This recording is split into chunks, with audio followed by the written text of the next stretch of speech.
Baiklah, Assalamualaikum warahmatullahi wabarakatuh. Selamat malam teman-teman semua.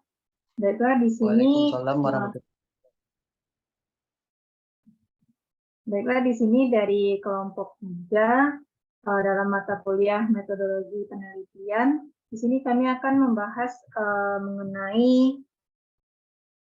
mengenai hipotesis, variabel, indikator, dan kerangka teori penelitian.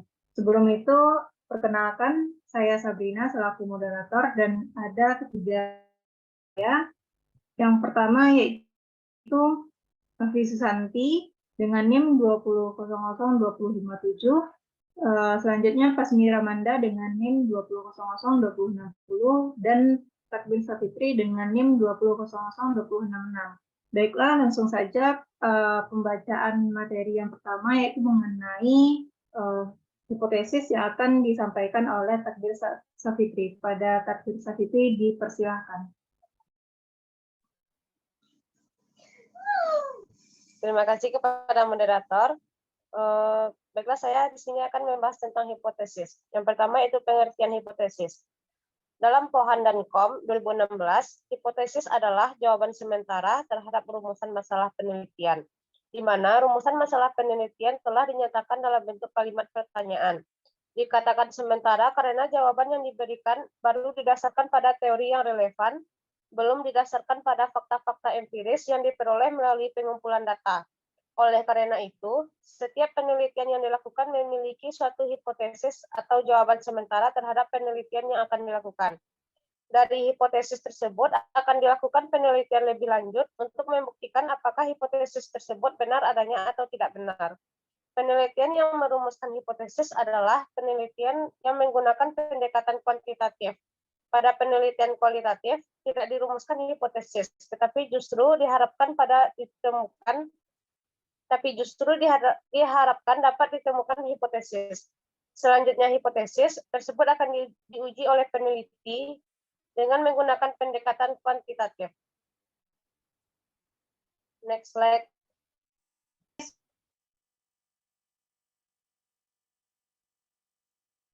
Selanjutnya yaitu fungsi hipotesis. Fungsi hipotesis ada 4. Yang pertama, hipotesis berfungsi memberikan penjelasan sementara mengenai fenomena sehingga pengetahuan kita bertambah luas dalam salah satu bidang ilmu. Yang kedua, hipotesis sebagai suatu pernyataan tentang hubungan yang langsung dapat diuji melalui penelitian. Yang ketiga, hipotesis berfungsi menggambarkan tujuan yang spesifik sehingga peneliti mengetahui data yang diperlukan untuk menguji proporsi. Yang keempat, hipotesis berfungsi cara kerja untuk membuat kesimpulan. Next slide.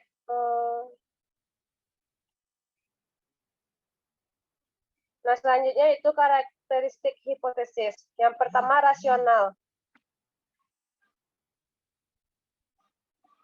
Oleh sebab penelitian itu adalah cara untuk menyimpulkan suatu permasalahan dengan rasional, maka proses penelitian juga harus dilakukan secara rasional. Dengan demikian, pernyataan hipotesis pun harus dibuat secara rasional. Pernyataan yang dikemukakan harus mengandung logika yang benar. 2. Berdasarkan teori atau penelitian terdahulu. Hipotesis harus didasarkan pada penelitian terdahulu, baik dilakukan untuk menolak atau mendukung kesimpulan penelitian terdahulu. Logika yang dibangun harus berkaitan dengan logika penelitian sebelumnya. Oleh sebab itu, hipotesis memiliki kerangka teori untuk membangunnya. Yang ketiga, kejelasan dan ketegasan pernyataan. Pernyataan hipotesis yang sederhana dan jelas akan memudahkan peneliti untuk mengerti, menyederhanakan pengujian, memudahkan analisis data, dan memudahkan formulasi kesimpulan. Ketegasan pernyataan juga memudahkan peneliti memahami apa yang seharusnya dilakukan untuk menguji data. Yang keempat, dapat diuji secara ilmiah. Hipotesis yang baik akan mengarahkan pada uji yang dilakukan dengan tepat. Data memang menentukan apabila hipotesis bisa diuji dengan baik atau tidak, namun pernyataan hipotesis mempermudah pengujian yang dilakukan. Hipotesis disusun berdasarkan rumusan permasalahan yang dibangun. Dengan demikian, maka pengelompokan jenis rumusan masalah menentukan jenis hipotesis yang disusun. Next, selanjutnya itu jenis-jenis hipotesis. Yang pertama, hipotesis deskriptif merupakan hipotesis untuk menjawab permasalahan deskriptif dan biasanya berkenaan dengan variabel mandiri. Yang kedua, hipotesis komparatif yaitu akan melibatkan minimal dua lokus yang berbeda. Rumusan masalah komparatif memiliki populasi atau sampel yang berbeda, waktu penelitian yang berbeda, atau tempat yang berbeda. Komparatif dapat dilakukan dengan variabel yang beda atau sama dengan hipotesis deskriptif. Yang ketiga yaitu hipotesis asosiatif, yaitu menjelaskan asosiasi antara dua variabel atau lebih. Asosiasi diartikan sebagai hubungan di antara dua variabel atau lebih. Hubungan antara variabel dapat terjadi secara simetris, di mana masing-masing variabel memiliki derajat kasta yang sama, atau asimetris, di mana masing-masing variabel derajatnya tidak sama. Next slide.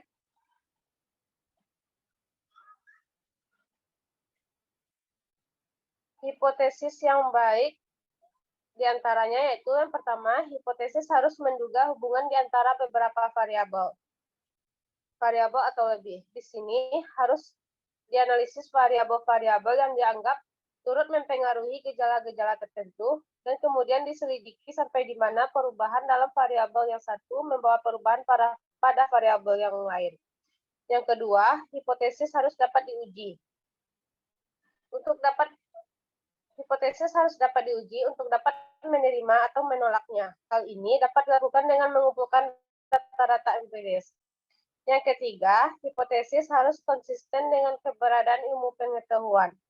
Hipotesis tidak bertentangan dengan pengetahuan yang telah ditetapkan sebelumnya.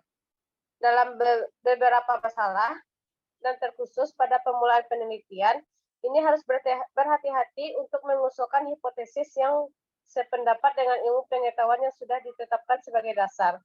Serta poin ini harus sesuai dengan kebutuhan dengan yang dibutuhkan untuk memeriksa literatur dengan tepat. Oleh karena itu, suatu hipotesis harus dirumuskan berdasarkan dari laporan penelitian sebelumnya.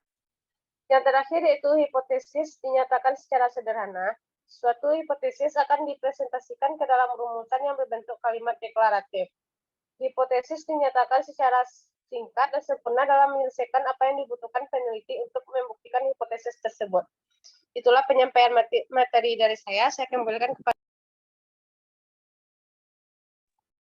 Baiklah, terima kasih Dr. Fitri atas penyampaian materi mengenai hipotesis. Materi selanjutnya yaitu mengenai variabel yang akan disampaikan oleh Novi Susanti. Kepada Novi, dipersilakan. Baiklah, terima kasih kepada moderator. Saya akan menyampaikan materi terkait dengan variabel. Yang pertama yaitu pengertian variabel. Nah, variabel penelitian adalah segala sesuatu yang akan menjadi objek pengamatan penelitian.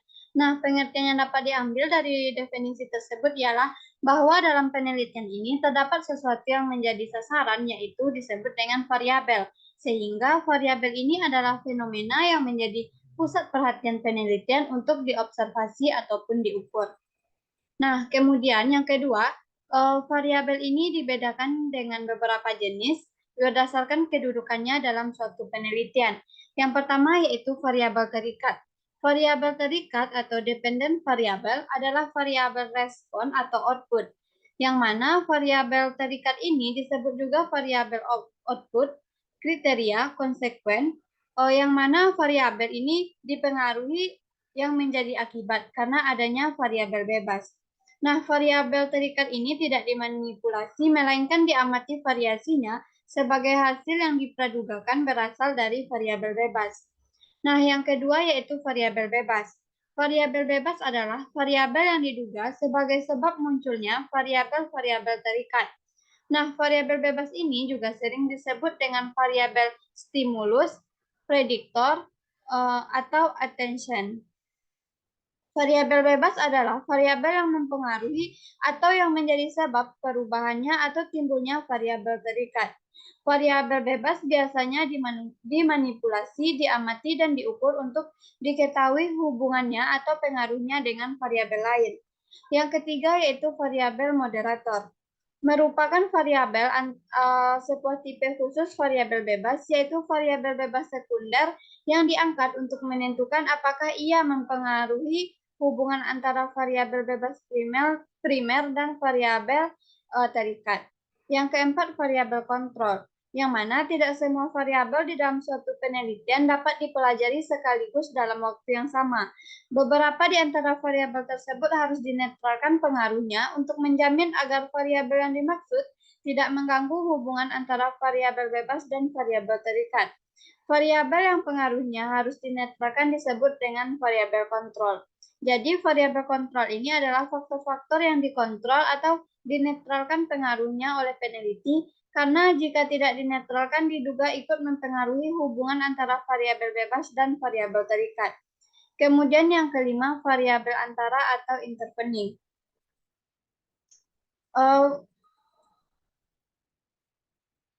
Apabila suatu variabel yang ingin diketahui pengaruhnya terhadap variabel terikat ternyata tidak dapat diamati atau diukur karena terlalu abstrak, maka variabel tersebut biasanya dipandang sebagai variabel antara atau intervening. Jadi variabel antara adalah faktor yang secara teoretik mempunyai pengaruh terhadap variabel terikat, tetapi tidak dapat dilihat sehingga tidak dapat diukur ataupun dimanipulasi. Kemudian yang keenam, variabel diskrit. Nah, variabel diskrit ini disebut juga dengan variabel nominal atau variabel kategori, karena hanya dapat dikategorikan atas dua kutub yang berlawanan, yaitu ya atau tidak. Misalnya, ya wanita, tidak wanita, atau dengan kata lain, wanita pria, hadir tidak hadir, atas ataupun bawah.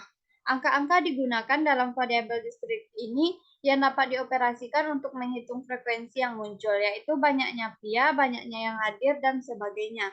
Kemudian yang keenam, variabel kontinum. Nah, variabel kontinum ini dibagi atas 3 variabel kecil.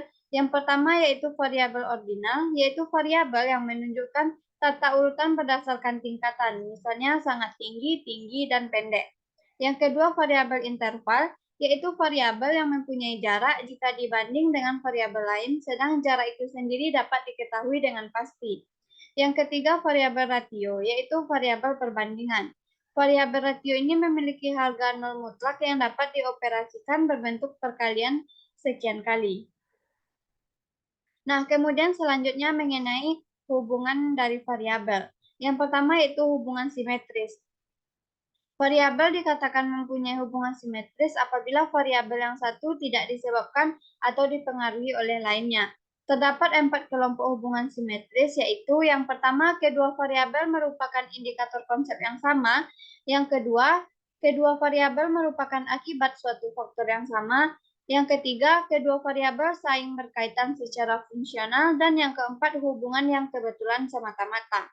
Kemudian hubungan yang kedua yaitu hubungan timbal balik. Hubungan timbal balik adalah hubungan saat suatu variabel dapat menjadi sebab sekaligus akibat variabel lainnya. Yang ketiga, hubungan simetris, yang mana hubungan ini yaitu antara stimulus dengan respon, hubungan antara disposisi dan respon, hubungan antara ciri individu dan disposisi atau tingkah laku, hubungan antara prakondosi dan akibat tertentu, hubungan permanen antara dua variabel, dan hubungan antara tujuan dan cara. Baiklah, sekian pembacaan materi dari saya kembalikan ke Baiklah, terima kasih Nafisarti atas penyampaian materi mengenai variabel. Selanjutnya materi mengenai indikator yang akan dijelaskan oleh Fazmi Ramanda. Pada Fazmi, dipersilakan. Baik, terima kasih atas waktunya moderator. Di sini saya akan melanjutkan materi mengenai indikator. Menurut Lawrence Green pada tahun 1992, indikator adalah variabel-variabel yang dapat menunjukkan ataupun mengindikasikan kepada pengguna tentang kondisi tertentu sehingga dapat digunakan untuk mengukur perubahan yang terjadi. Sedangkan menurut Wilson R. dan T. Spanuchat pada tahun 1993, indikator adalah suatu ukuran tidak langsung dari suatu kejadian atau kondisi. Contoh indikator ialah berat badan bayi berdasarkan umur merupakan indikator terhadap status gizi bayi tersebut. Indikator merupakan setiap ciri, ukuran, ataupun karakteristik yang dapat menunjukkan sekaligus mengidentifikasikan adanya perubahan yang terjadi untuk suatu bidang tertentu. Berkaitan dengan hal ini, indikator mempunyai manfaat yang sangat besar untuk manusia melakukan sebuah kegiatan sekaligus mengetahui sejauh mana aktivitas atau kegiatan yang sudah dilakukan tersebut berubah atau berkembang. Next, moderator.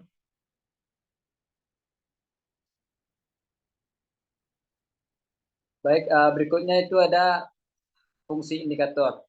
Fungsi indikator yaitu yang pertama, fungsi indikator ialah sebagai alat penunjang perubahan dalam suatu kegiatan atau kejadian. Yang kedua itu fungsi indikator itu sebagai pedoman bagi pengguna dalam menyusun alat ukur. Yang ketiga itu sebagai pedoman membuat sebuah rencana dan melaksanakan segala sesuatu yang berkaitan dengan suatu kegiatan. Yang keempat itu sebagai pedoman dalam mengembangkan suatu kegiatan yang disesuaikan dengan karakteristik, potensi, kebutuhan, dan lingkungan. Yang kelima itu sebagai bagian dari pedoman memberikan penilaian terhadap hasil suatu kegiatan. Yang berikutnya itu sebagai ukuran keberhasilan dalam menyelesaikan suatu rencana.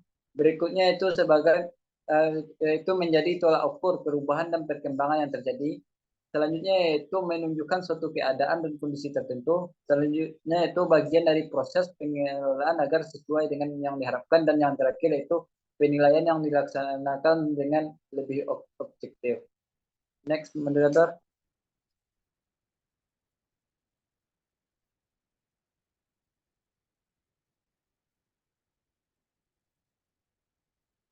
Baik, untuk materi berikutnya itu mengenai ukuran penelitian kuantitatif dalam penentuan indikator. Yaitu terdiri dari 4. Yang pertama itu jumlah atau cons, yaitu ukuran sederhana hanya jumlah kejadian atau kasus. Contohnya itu 56 kunjungan, 9.780 bayi yang diimunisasi.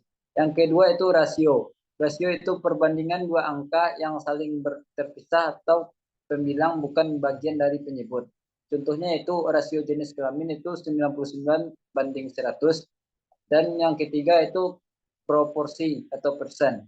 Perbandingan pembilang dengan penyebut, pembilang bagian dari penyebut. Contohnya yaitu 5.000 balita terhadap 3.250 bayi telah diimunisasi. Dan yang keempat itu RAT, yaitu rate itu ukuran dasar yang digunakan untuk melihat kejadian penyakit karena angka merupakan ukuran yang paling jelas menunjukkan probabilisasi atau rasio dari penyakit tersebut. Next, moderator.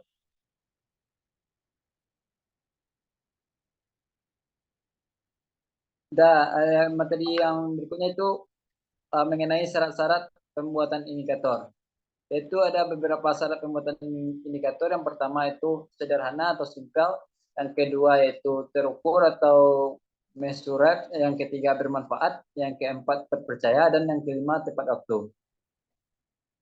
Dan sekian materi dari saya kembalikan kepada moderator. Terima kasih.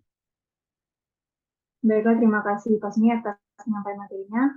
Materi selanjutnya mengenai kerangka teori yang akan saya jelaskan sendiri. Next. Pertama yaitu mengenai pengertian kerangka teori. Nah, menurut Dr. Siswojo Harjodipuro, kerangka teori dapat diartikan sebagai seperangkat konsep dan definisi yang saling berhubungan yang mencerminkan suatu pandangan sistematik mengenai fenomena dengan menerangkan hubungan antar variabel dengan tujuan untuk menerangkan dan meramalkan fenomena. Kerangka teori menjalin hasil pengamatan ke dalam suatu pengertian itu yang memungkinkan ilmuwan membuat pernyataan umum tentang variabel-variabel dan hubungannya. Next, Susan. Nah, selanjutnya mengenai adapun peranan kerangka teori, yang pertama yaitu memberi kerangka pemikiran bagi penelitian. Yang kedua, membantu peneliti dalam menyusun hipotesis penelitian. Selanjutnya memberikan landasan yang kuat dalam menjelaskan dan memaknai data dan fakta, mendudukkan permasalahan penelitian secara logis dan runtut, dan selanjutnya membantu dalam membangun ide-ide yang diperoleh dan dari hasil penelitian.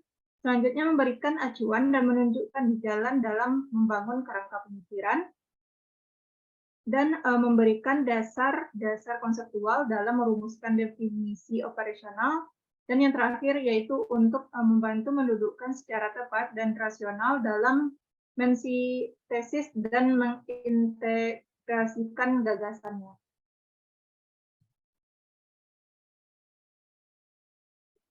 Nah, adapun langkah-langkah dalam menyusun kerangka teori. Yang pertama yaitu tetapkan nama variabel yang diteliti dan jumlah variabelnya. Yang kemudian cari sumber-sumber bacaan sebanyak mungkin dan yang relevan dengan setiap variabel yang diteliti. Selanjutnya, lihat daftar isi setiap buku dan pilih topik yang relevan dengan setiap variabel yang akan diteliti. Kemudian cari definisi setiap variabel yang akan diteliti pada setiap sumber bacaan, dibandingkan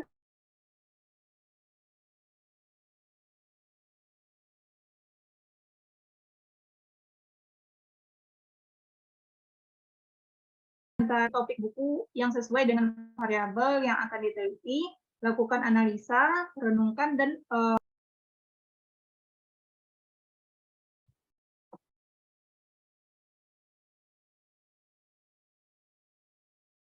baiklah, saya lanjutkan. Selanjutnya yaitu baca seluruh isi topik buku yang sesuai dengan variabel yang akan diteliti, lakukan analisa, renungkan, dan buatlah rumusan dengan bahasa sendiri tentang isi setiap sumber data yang akan dibaca. Yang selanjutnya, deskripsikan teori-teori yang telah dibaca dari berbagai sumber ke dalam bentuk tulisan dengan bahasa sendiri. Sumber-sumber bacaan yang dikutip atau digunakan sebagai landasan untuk mendeskripsikan teori harus dicantumkan. Baiklah, sekian materi mengenai kerangka teori. Sekian penampilan dari kelompok 3 mengenai hipotesis, variabel, indikator, dan kerangka teori penelitian. Saya akhiri. Assalamualaikum warahmatullahi wabarakatuh. Waalaikumsalam warahmatullahi wabarakatuh.